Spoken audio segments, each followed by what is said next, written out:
Hello, everyone. Giant Stonehead here. As you might guess by my profile picture and the name of this channel, I've had a long-standing interest in the Moai of Easter Island. Couldn't tell you where it started, but ever since I was a kid, reading eyewitness to history books and watching History Channel documentaries, I've had an interest in these rather enigmatic, mysterious monoliths. Something about them standing on this desolate island in the middle of the Pacific just grabbed me. Maybe I'm melancholic and there's something sad about these stone statues that are just standing and watching over a civilization that's long gone. I don't know. But I thought it would be a fun way to start my channel to share this interest and love for these creations with my first video. So with that out of the way, let's kind of go with an overview of Easter Island, the founding of it, and a little bit more about the Moai before we dive into more detail. So Easter Island was called Rapa Nui by the indigenous inhabitants, which meant navel of the world, and they named the island that, and they also called themselves Rapa Nui. It was discovered by Polynesian explorers around the 12th, 13th century. It's a small volcanic island that was covered with trees at the time and hadn't been touched by humans. It's really fascinating to think that these people in canoes essentially were able to find this island out in the middle of nowhere, just navigating with stars and following birds.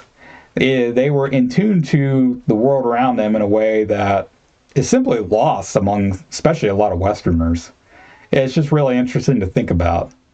So around the 1250 CE and up until about the 1500s, the early 1500s or so, the Rapa Nui carved about 900 to 1,000 moai. They averaged about 13 feet tall and weighed about 14 metric tons. So they were pretty big. And yeah, I gotta figure they were carved without metal tools, wheels, or draft animals. So they didn't have horses to help haul anything, couldn't use a wagon or a cart. Yeah, they whatever they needed, they drug into place with just manpower. So that they were able to make these things and move them the way that they did is just fascinating. So here you can see where Rapa Nui is located, and it's about 2,300 miles west of Chile, and it's about one of the most remote inhabited places on Earth. Probably was at the time it was founded, but there's people probably living in more remote places now.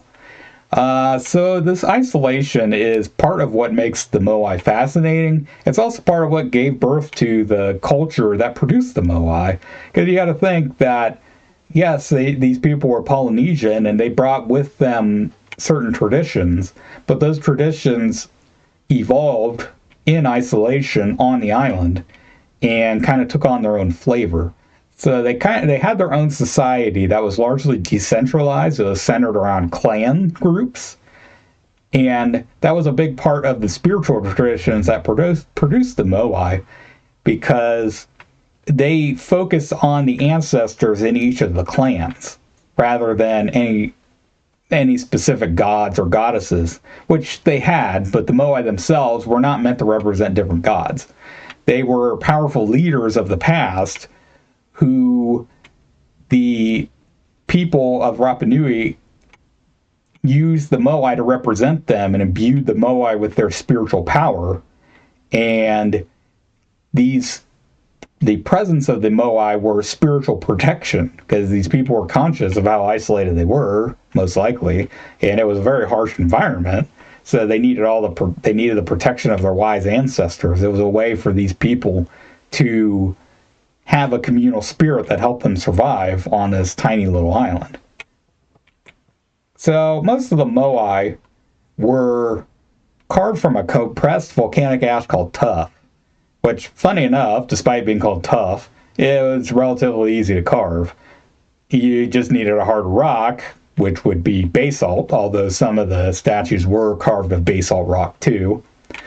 But they were carved from stone tools with, there was no metal on the island, so they used what they had. There was a quarry called Rano where they carved pretty much most of the statues. A few were carved of wood, although those are far rarer, obviously, since trees were a pretty rare resource on the island, where volcanic ash was pretty easy to come by. But if you go to the quarry today, there's a number of half-finished statues, and the largest moai on the island is still in the quarry. It's about 60 feet long and weighs about 80 tons. So it probably wouldn't have been possible to actually lift the thing up and move it.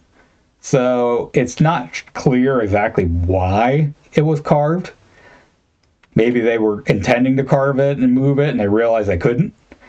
But they can move some big statues. The tallest completed moai was about 33 feet tall.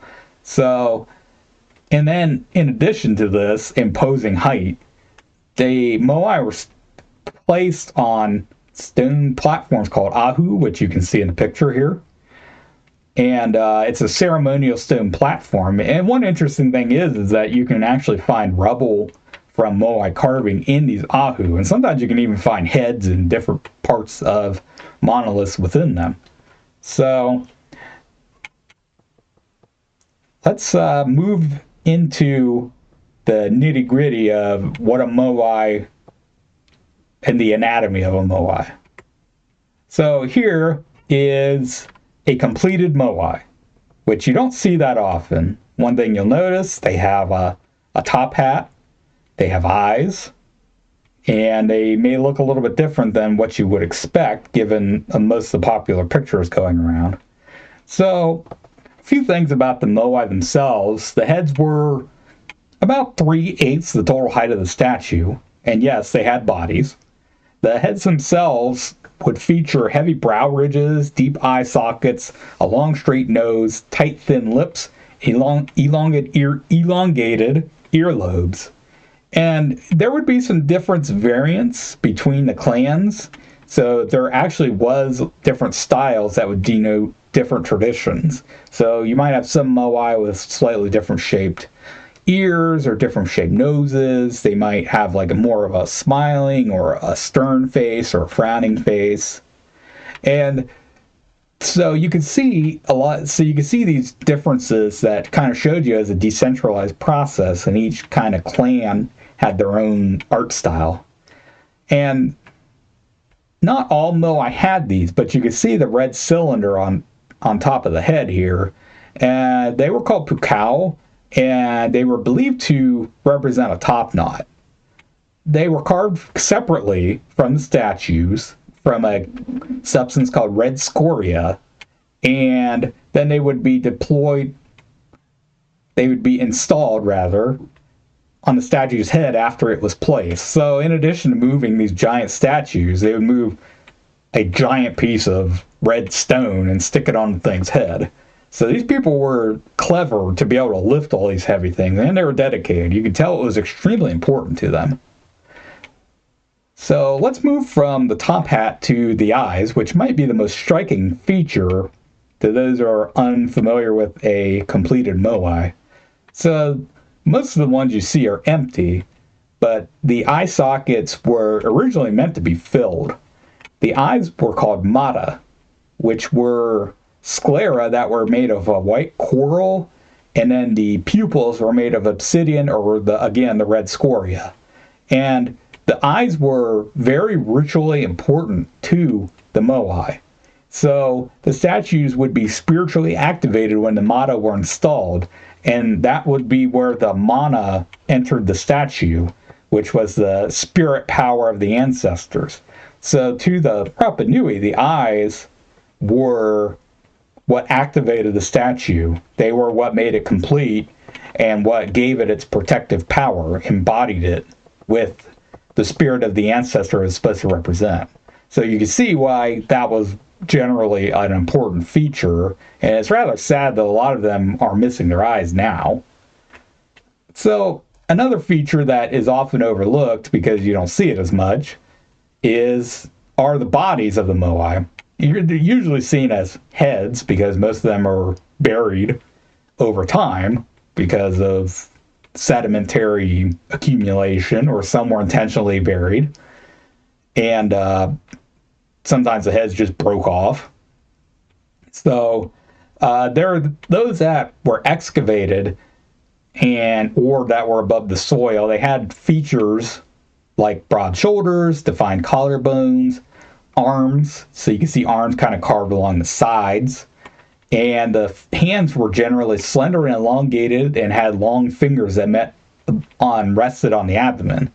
The abdomen is a little bit bulky. It kind of protrudes a little bit of a pot belly. It's believed to kind of help balance the statue when they're moving it. And some of the statues you'll see will be depicted as squatting or kneeling. So some of them actually have legs, or the legs are kind of carved in. They're all carved in, but they're carved in such a way to look like they're squatting, is what I'm getting at. And you'll see petroglyphs on the back that include ceremonial imagery or geometric designs. And we don't know exactly what they mean, because whatever written language that is on Easter Island has yet to be deciphered. Which, unfortunately, that kind of ties into the next part of the story that we're going to go into, which is European contact. That never goes well for anybody. So the first Europeans arrived in 1722, led by the Dutch explorer Jacob Roggeveen. And I'm not going to say that they discovered the island. The Rapa Nui people discovered the island. The Dutch came later. You can't discover a place when people are already living there. So, that's just the fact of the matter. But the Europeans who arrived were pretty stunned by what they saw, because they found this tiny island in the middle of nowhere, very few trees. It's all these giant statues, and it looked like the place had been pretty much wrecked ecologically. It was just grassland with small villages. The population was never really high on Rapa Nui, but it had declined by that time from the peak of about 20,000. So they were pretty deep into the ecological collapse that characterizes a lot of the popular depictions and notions about the island, which we'll talk more about later. But to focus back in on the Moai themselves, the statues were believed to be the cause of the collapse of the island ecology by mainstream archaeologists up through the 20th century into the 21st century, mostly because they believed that the Rapa Nui would roll their statue on log rollers to get them to where they needed to go. And you can see a lot of this narrative crystallized by Jared Diamond in his book Collapse.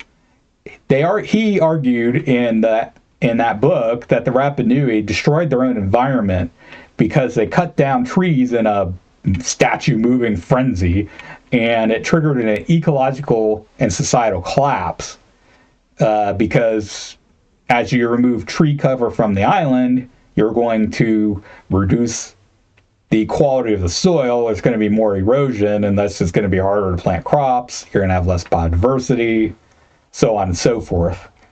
And it kind of became a cautionary tale.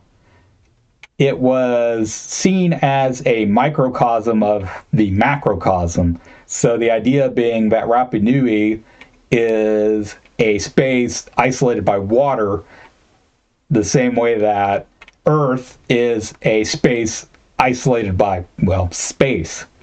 And with a limited amount of resources, if you misuse them, you can make ecological collapse happen and no longer be able to survive. It's kind of poetic if you think about it that way. It's a Greek tragedy of hubris and human folly, but it is maybe not that simple. So there is some interesting work when it comes to the more modern interpretation of the ecological collapse, which there doesn't seem to be any denial that there was an ecological collapse. It's a matter of how it happened. So two archaeologists by the name of Terry Hunt and Carl Lipo had a different idea. So there's an oral tradition among the Rapa Nui that statues walked to the Ahu. And keeping this in mind, they looked at the Moai from the quarries. They looked at the Moai that seemed to have fallen or been dropped alongside the pathways that were used to transport the statues. And then they looked at the Moai that were in place.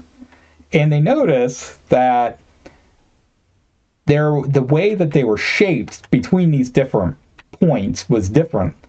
In other words, they were carved in different ways. And it looked like they were carved roughly and then ready for transport. And then when they were put in place, they were finished.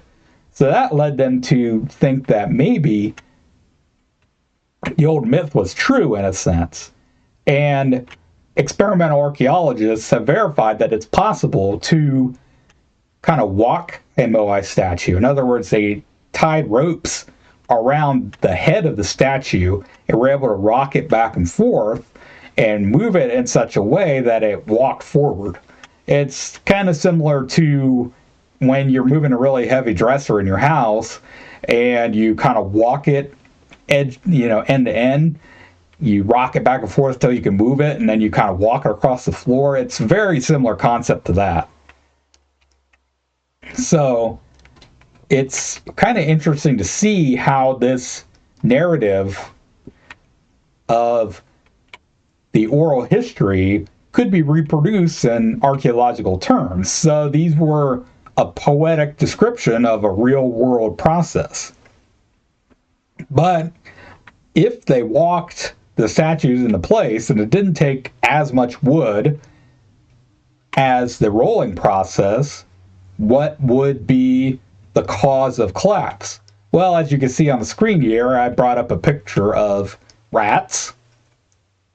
These are the Polynesian rat, specifically, and they likely were introduced by early Polynesian settlers because wherever humans go, rats follow. They love us because we have food, we store food. So they can get into it and they can reproduce, well, like rats. And probably what happened was that the island had never seen any rat species. More than likely, all that were there before were birds and insects, maybe some lizards. But these sort of seed-eating mammals were not present on the island initially. Probably what happened was these things moved onto the island. They pushed out whatever animals and birds, especially birds, because they would have ate the eggs, were already there. And they would have also reduced the tree population by eating the seeds. And so as forest cover reduced, you had more erosion by wind and by rain, and it became a feedback loop where as the soil eroded, there was less trees that were able to grow, and so on and so forth. And you had humans on the island who were harvesting wood to build structures and to have fire, things like that. So that was probably what caused a lot of the ecological devastation that we saw on the island. And then there's the same old sad story of anywhere that Europeans came in contact with an indigenous population. They brought disease, they brought slavery, they brought violence. So there were plenty of accounts of slave raids on the Rapa Nui population where people were enslaved and taken to South America.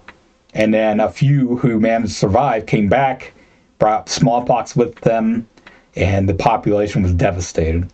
So it turns out that the nice, neat narrative of a collapse brought on by hubris and by human folly is only partially true. And I don't think the human folly was on the end of the Rapa Nui people. I think they were surviving as best they could. I think any claims of human depravity, human excess, would fall on the European settlers. And I make no bones about saying that, because the population of Rapa Nui, they would war among themselves, certainly, but they never fought wars on the scale of destroying entire clans. It seems to be a lot of their energy, their competitive energy, was spent on the Moai, which it could be that carving the Moai was a form of competition that reduced violence. But I guess we'll never know for sure, since a lot of these traditions were lost. We can't even translate the script that was left to us, so sad case all the way around. However, moving on from that, I'm going to show you a picture of the pale blue dot. What you're seeing here is Earth, the little blue dot, suspended in a sunbeam.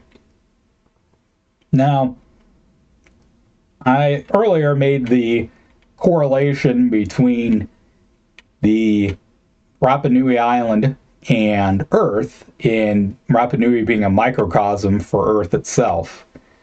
And I don't think that that entirely goes away, even with the new narrative. I just think it makes it more complex. And it changes what Moai stand for. So rather than being the vehicle of destruction, the cause of it, the Moai are more symbols of human triumph. They represent the people that made them, and they show their ingenuity. They show their devotion to their communities, to their clans.